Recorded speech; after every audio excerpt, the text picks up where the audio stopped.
ہم نے ترقی نہیں کی، سائنس کی فیلڈ میں ہم آگے نہیں نکلے، اور وہ جیتتے چلے گئے، ہم وہیں کھڑے رہے، آپس میں لڑتے رہے۔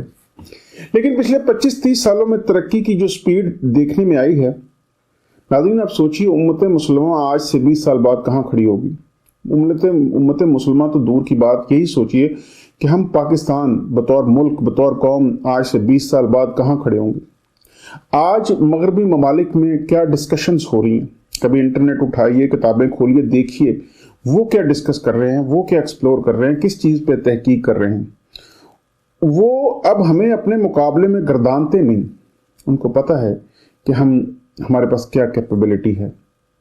جو کچھ چند ایک ہماری اچیومنٹس پچھلے 300-400 سالوں کی ہیں، وہ اتنی میگر، اتنی چھوٹی، اتنی کم ہیں کہ وہ کبھی بھی اس کے اوپر آ کے حاوی ہو سکتے ہیں۔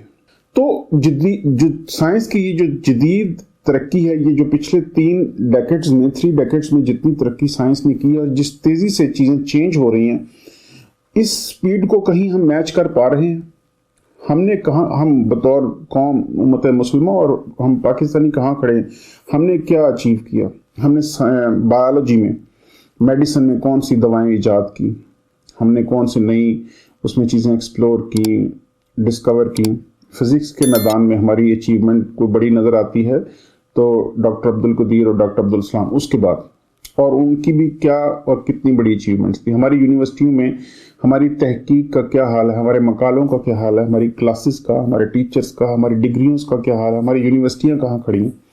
ہم نے کیمسٹری کے میدان میں کتنی ترقی کر لی، ہم نے سائنس کمپیوٹر کے میدان میں کتنی ترقی کر لی، کتنے روبوٹس ہم نے بنا لیے، کتنی بیماریوں کے علاج ہم نے دریافت کر لیے۔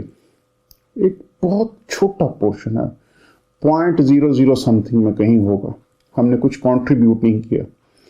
ہم ابھی بھی آج بھی اسی لڑائی میں کھڑے ہیں، جس کا نتیجہ یہ ہے کہ ہر آنے والا دن ہم پہ بطور قوم بھاری پڑ رہا ہے۔ وہ ہر آنے والے دن ہم سے 20 قدم دور ہوتے جا رہے ہیں اور ہم آپسی لڑائیوں میں 20 قدم پیچھے کی طرف جا رہے ہیں، تو ٹوٹل 40 قدموں کا فرق پڑتا جا رہا ہے ہر دن میں۔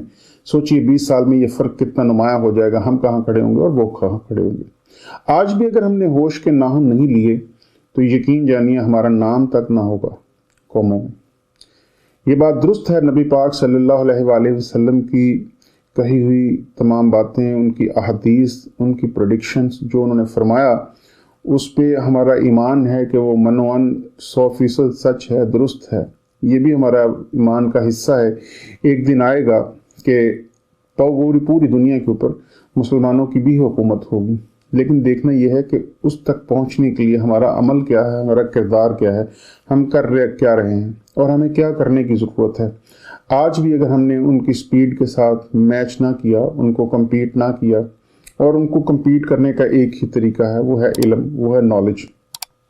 تو اگر نالج میں آج ہم آگے نہیں بڑھتے تو ہم کہاں کھڑے ہوں گے؟ اور یہی وہ نالج کی کمی ہے جس نے ہمیں پیچھے دھکیل دیا۔ یہی وہ نالج کی کمی ہے کہ جب بھی کوئی نئی سائنسی دریافت ہوتی ہے تو ہمارے سو کالڈ علماء سامنے آتے ہیں، ہمارے ماہرین، اور کہتے ہیں کہ یہ بات تو قرآن پہلے ہی کہہ چکا ہے، یہ بات تو طے شدہ ہے، یہ بات تو درست ہے۔ خالق کائنات، مالک کائنات نے وہ تمام چیزیں ایک کتاب کی صورت میں ہم تک پہنچا دیں، لیکن یہ ہماری بدنصیبی دیکھیے کہ جو ذات باری تعالیٰ نے علم ہمیں عطا کر دیا اس کتاب میں، اس کی آج تک ہم تشریح بھی مکمل نہیں کر سکے، اور ہر دفعہ یہی کرنا پڑتا ہے کہ وہ کوئی چیز ایجاد کرتے ہیں، پھر ہم اسے قرآن سے ڈھونڈتے ہیں۔ ایسا کیوں نہیں ہے کہ ہم قرآن سے ڈھونڈ کے اس کے اوپر تحقیق کر کے اس کو ثابت کر دیں؟ ثابت وہ کرتے ہیں، اس کی قرآن کے ساتھ اٹیچ ہم کرنا شروع کر دیتے ہیں، جس سے ہماری جگہ صحیح ہوتی ہے۔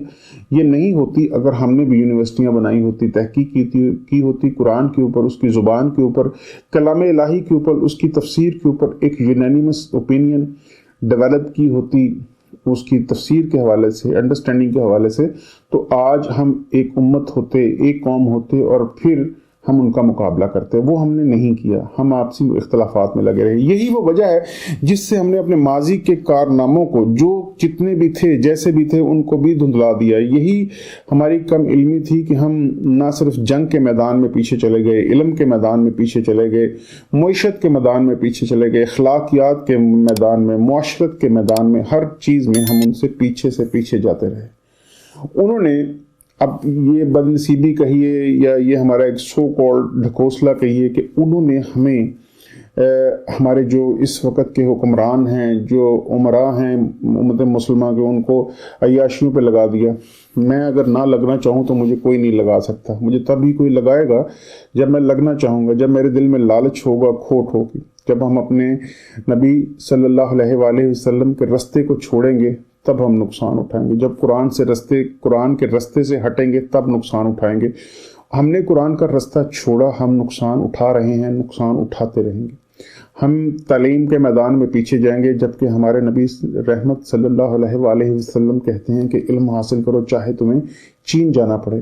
ہم نے اس علم کو پیچھے دھکیل دیا، اور علم ہی وہ واحد رستہ تھا جو پہلی وحی میں اللہ تعالیٰ کی ذات نے اپنے محبوب حضرت محمد صلی اللہ علیہ وآلہ وسلم کے اوپر پہلا لفظ اتارا، اقرا، پڑھو، اور ہم نے اس پڑھائی کو پیچھے چھوڑ دیا۔ یہی وجہ ہے کہ ہمارے جو ماضی کے کارنامے تھے، نہ تو ہم سے ان سے کوئی فائدہ حاصل کر سکے، نہ ہی ہم ان کا ڈیفینڈ اچھا کر سکے، نہ ان کو ڈیفینڈ کر سکے۔ بات نکلتے نکلتے دور نکل گئی، بات ہم تصوف کی کر رہے تھے، تو تصوف کے ساتھ بھی ناظرین ہم نے یہی کیا بدقسمتی سے۔ اس چینل پہ موجود میری پہلی ریکارڈڈ ویڈیو سے آن ورڈ دیکھیے، میں بارہا اس بات کا یعنی اپنے ناظرین کو یہ بتانا چاہ رہا ہوتا ہوں کہ یہ بالکل ابتدائی نوعیت کی ویڈیوز ہیں، کیونکہ ابھی اس پہ کام شروع ہوا ہے، آگے اس پہ تحقیقی ویڈیوز بھی آئیں گی، جتنا ہم ممکن ہو سکا ہم ان کو کریں گے۔ لیکن تصوف کے حوالے سے ہم چاہتے ہیں کہ ہماری جو نئی نسل ہے ان کو پتہ چلے کہ کچھ شر پسند عناصر، کچھ مطلب پرست لوگ، کچھ شہرت کے بھوکے لوگ، وہ اپنی ذاتی مفاد کے لیے ہمارے علماء دین جو ماضی میں تھے، ہمارے آباء و اجداد، ہمارے بزرگان دین، ہمارے اولیاء اللہ، ان کے نام کو خراب بھی کرتے ہیں، ان کے اوپر فکریں کستے ہیں بدنصیبی سے، اور ان کو کوئی روکنے والا نہیں ہے، کیونکہ وہ تصویر کا ایک غلط رخ روزانہ جھوٹ بول کے دکھاتے ہیں، اور اس جھوٹ کو ہماری امت سچ سمجھ رہی ہے۔ میں اپنی ذاتی حیثیت میں یہ سمجھتا ہوں کہ جتنا میں اس کو پڑھا، جتنا سمجھا، میں نے پوری کوشش کر کے، تو یقین جانیے کہ میں اپنی ذات کے حوالے سے اگر بات کروں تو میں ایک بہت یعنی ڈی ٹریک ہو کے، رستے سے ہٹ کے، بہت ساری چیزیں سمجھ کے، جب پتہ چلا کہ وہ غلط سمت تھی، جب ادھر واپس آیا تو سمجھ آئی یہ وہ سمت تھی جو ہماری سمت تھی، ہمیں اس پہ کام کرنا تھا۔ یہی وہ سمت ہے جس کو خراب کر رہے ہیں وہ سو کالڈ علماء، تصوف کا ایک غلط رنگ پیش کر رہے ہیں، ایک غلط نظریہ پیش کر رہے ہیں، اور اس کے لیے مثالیں وہ عام طور پر دیتے ہیں